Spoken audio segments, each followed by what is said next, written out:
डोंबिवली म्हणजे एक प्रदूषण आणि स्फोटाची मालिका चालू होते आणि त्याच्यात 10 वर्षापूर्वी प्रोबेसचा जो स्फोट झाला होता त्याच्यापासून सुरुवात झाली होती. ॲक्च्युली प्रोबेस स्फोटानंतर हे थांबायला पाहिजे होतं, कारण त्याच्या चौकशी अहवालामध्ये त्यांनी स्पष्ट डोंबिवलीत काय काय करावं सुरक्षेच्या बाबतीत हे लिहिलेलं, पण तो दाबला गेला अहवाल. नंतर मग स्फोट एक एक होतच गेले, इंडो अमन झाले, मेट्रोपॉलिटन एक्झाम झाली आणि हा मोठा एक म्हणजे प्रोबेसपेक्षा हा 5 पटीने मोठा होता स्फोट. याच्यात जास्त नुकसान लोकांचं, व्यावसायिकांचं आणि इंडस्ट्रियलांचं पण झालं. पण सर्वांनी, मुख्यमंत्री, उद्योगमंत्री, सर्व मिनिस्टर, इथले लोकप्रिय यांनी सांगितलेलं की आम्ही तुम्हाला नुकसान भरपाई देऊ, अगदी इथल्या धोकादायक कंपन्या आम्ही बाहेर काढू, पण त्याच्यात काही झालं नाही. हे दुर्दैव आहे आपलं. असे एवढे लोक खोटं बोलून का घेतात? कम से कम इथल्या स्थानिक लोकांच्या, ग्रामस्थांचे जे नुकसान झालंय त्यांना काहीतरी द्यायला पाहिजे होतं, ते पण दिलं नाही आणि त्याचा विषय पण काढत नाहीत. म्हणजे इतकं वाईट वाटतंय की आणि त्यांचे जे कोणी आहेत ते पण बोलत नाहीत. त्यामुळे लवकरात लवकर आपणच आता जनता लवकरात लवकर याच्यावर काहीतरी आंदोलन किंवा करून पाठपुरावा करून या जे नुकसान भरपाई झाली त्यांना मिळवून दिलं पाहिजे, एवढीच आपली इच्छा आहे. ज्यावेळी येथील स्फोट झाला त्यावेळी मी स्वतः इथे उपस्थित होतो आणि पहिली गोष्ट म्हणजे आम्हालाच कळलं नाही कुठे काय होतंय ते. ज्यावेळून वरचे पत्रे पडायला लागले त्यावेळी आम्हाला कळलं की बाहेर काहीतरी होतंय. त्याच्यानंतर आम्ही बाहेर येऊन बघितलं तर अक्षरशः आम्हाला रस्ता पेटलेला दिसत होता. रस्ता पेटलेला दिसतोय तर आम्ही अवाक झालो की कशामुळे हे झालंय. पण बाजूलाच मला वाटतं काहीतरी थिनेरचं त्यांचं सगळं भरलेलं होतं थिनर, तेही कोणाला माहित नव्हतं. म्हणजे अधिकृत आहे अनधिकृत आहे हेही कोणाला माहित नव्हतं. ते थिनर पुरं रस्त्यावर झालं होतं, रस्ता पुरा पेट घेत होता आणि इथून सुद्धा काही अवशेष असे उडाले होते की आम्ही नंतर बाहेर आलो तर काही हात दिसत होते, काही पाय दिसत होते.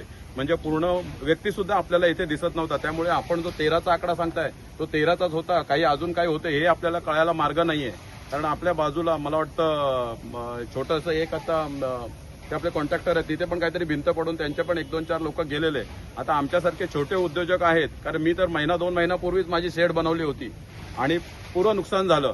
तरी मी आमच्याकडे ज्यावेळी पंचनामा करायला आले त्यावेळी मी त्यांना स्पष्ट सांगितलं होतं की आम्ही छोटे उद्योगधंदे कसे तरी आम्ही सावरू, पण खरंच लोकांची, स्थानिक लोकांची घरं गेले तर त्यांना काहीतरी प्रथम तुम्ही प्राधान्य द्या. कारण माझ्या समोर मी बघितलंय, आमच्या इथे एक ते पप्पू म्हणून आहेत, त्यांचं घर तर पुरं अक्षरशः खाली आलं होतं. त्यांची मिसेस होती, ती आमच्याकडे रडत आली काय झालं म्हणून. मग अशा लोकांनाही काही मदत केली नाही, पण बाकी लोक म्हणजे कोणालाच काही मदत मिळालेली नाही. तर हा जो फार्स आहे तुमचा सर्वे करण्याचा, हा फार्स करूच नका. कारण माझ्या शॉपचं म्हणजे माझ्या गाळ्याचा ज्यावेळी हे लोक सर्वे करायला आले त्यावेळी मी जेवायला गेलो होतो. त्या लोकांनी मला अर्जन्सी बोलावलं की तुम्ही लवकर या, इथे सरकारी लोक आलेले आहेत, सर्वे करायचा आहे. म्हणजे जेवण अर्ध्यावरती सांडून मी इथे आलो. म्हणजे हा फार्स फक्त तुम्ही दाखवण्यासाठी करताय का? आणि तेवढ्यापुरते फक्त 8 दिवस तुम्ही शोक व्यक्त करताय. आमच्या आया बहिणी आहेत, त्यांचं काही लोकांचं कुंकू पुसलं गेलं, त्यांनाही तुम्ही अजून न्याय दिलेला नाहीत.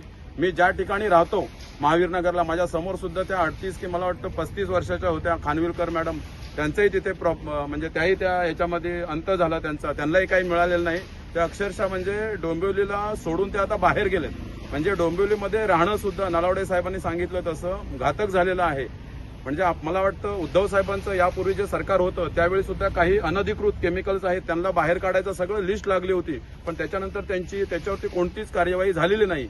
आणि केमिकल जे काही घाण वस्तू किंवा काय केमिकल सोडतात त्याबद्दल आम्ही काय बोलत असतो, पण त्यांचे जे लोक येतात सर्वे करण्यासाठी किंवा जे काय म्हणतो केमिकल ते सगळे चेक करण्यासाठी ते तात्पुरते करतात, त्यांची मांडवली होती, ते परत निघून जातात. तदनंतर मला वाटतं 223च्या बाजूला 222ला सुद्धा असाच प्रकार घडला होता. त्यांची सर्व कंपन्या अडचणीमध्ये आहे, केमिकल झोन आहे, पण त्यांनी ती कुठली दक्षता घेतली नाही. फायर ब्रिगेड वाले आले, त्यांच्यात काहीतरी त्यांची ते मांडवली झाली आणि तो विषय तिथे संपला. तरी पण मला असं वाटतंय की उद्योगधंदे जे छोटे मोठे त्यांना सहकार्य करण्यापेक्षा म्हात्रेपाड्यावरची जी काही घरांना जो प्रॉब्लेम झाला होता त्यांना तरी सरकारने सहकार्य करावं, हीच माझी माफक अपेक्षा आहे. नमस्कार. मागील 3 वर्षांपूर्वी म्हणजे 23 मे 2023 रोजी अमुदान केमिकल कंपनीच्या रिएक्टरच्या स्फोटामुळे येथील आस्थापनांचे, राहत्या घरांचे, तसेच या कंपनीमध्ये काम करणारे कामगार, तसेच बाजूच्या कंपनीचे कामगार, एकूण 13 कामगारांचा दुर्दैवी अंत झाला होता. राज्य शासनाने तसेच केंद्र शासनामार्फत येथील मृतांना नाममात्र फक्त नुकसान भरपाई दिली, परंतु येथील ज्या भूमिपुत्रांचे अतोनात जे नुकसान झालेलं आहे घरांचे वगैरे त्यांना आजही एकही रुपया नुकसान भरपाई दिलेली नाही. 2 वर्षांपूर्वी जेव्हा स्फोट झाला तेव्हा तात्काळ आम्ही या ठिकाणी आंदोलन केले आणि तहसील कार्यालयामार्फत आणि तलाठी कार्यालयामार्फत येथील सर्व आस्थापना असतील, रहिवासी असतील, वाणिज्य आस्थापना असतील त्यांचे मूल्यांकन करून त्यांचा अहवाल तसा उपविभागीय कार्यालयाला सादर करण्यात आला आणि तसाच तो मुख्यमंत्री सहायता कार्यालयाला सुद्धा सादर करण्यात आला. परंतु आजपर्यंत एकही रुपया येथील भूमिपुत्रांना नुकसान भरपाई देण्यात आलेली नाही. मुळात म्हणजे जे मृत कामगार मृत झालेले आहेत त्यांच्या कुटुंबाचं पुनर्वसन करणे गरजेचं होतं, तसेही आजपर्यंत झाले नाही. मूळ भूमिपुत्र इथला कोण 1960च्या दशकामध्ये जेव्हा ही औद्योगिक नगरी या डोंबिवली भागामध्ये वसवण्यात आली, येथील शेतकरी भूमिपुत्र स्थानिक भूमिपुत्रांच्या जमीन या औद्योगिक वसाहतीला दिल्या होत्या. याच भूमिपुत्रांना आजपर्यंत न्याय दिलेला नाही. मग सरकार या भूमिपुत्रांना न्याय देणार नाही का? आपण बाजूचा कल्याणशील रस्ता आहे, मागील 60 वर्षापासून तिथे भूमिपुत्रांना मोबदला दिलेला नाही. मागील 7 वर्षापासून आम्ही ते संघर्ष करत आहोत. सरकार फक्त आम्ही मोबदला देऊ एवढंच बोलत आहे. एकंदरीत काय तर भूमिपुत्रांना न्याय द्यायचाच नाही असं प्रत्येक सरकारने ठरवले आहे का? अहो, याच मागणीकरिता 2 वर्षापूर्वी आम्ही सोनारपाडा या ठिकाणी बेमुदत आंदोलनाला बसलो होतो. परंतु सरकारतर्फे 22 आंदोलनकर्त्यांमध्ये, त्यामध्ये मी सुद्धा पहिला आहे, 22 आंदोलनकर्त्यांना गुन्हे दाखल करण्यात आले.